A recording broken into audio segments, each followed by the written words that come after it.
ভোলা সদর উপজেলায় কাছিয়া শাহমাদার মাধ্যমিক বিদ্যালয় মাঠে চলছে ৫ আগস্ট রাজধানীর যাত্রাবাড়িতে পুলিশের গুলিতে নিহত মোহাম্মদ হাসানের জানাজা চলেছে। সেখানে এই বিষয়ে আরও জানবো সহকর্মী জুয়েল সাহা বিকাশের কাছ থেকে। জুয়েল, আমরা জেনেছি ইতিমধ্যে জানাজা শেষ হয়েছে, হাসানকে কোথায় দাফন করা হবে জানাবেন, বিস্তারিত কি তথ্য আছে?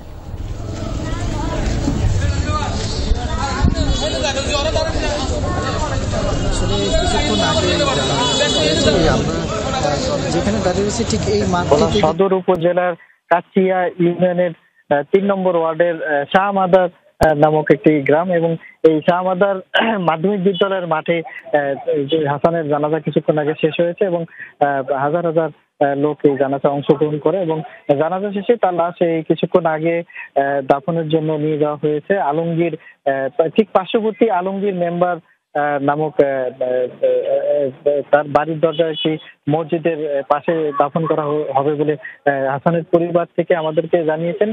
আরেকটি বিষয় শাওন, এই গত ৫ আগস্ট রাজধানী ঢাকার যাত্রাবাড়ি এলাকায় পুলিশের গুলিতে কিন্তু নিহত হয়েছিল এই হাসান।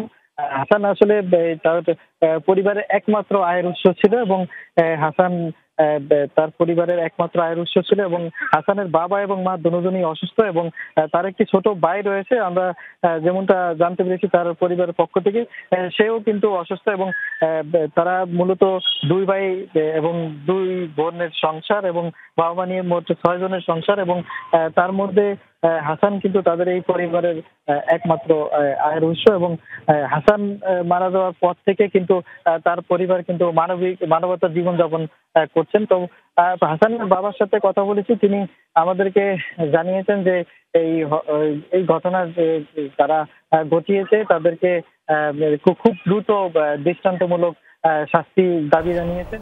জুয়েল, ধন্যবাদ আপনাকে।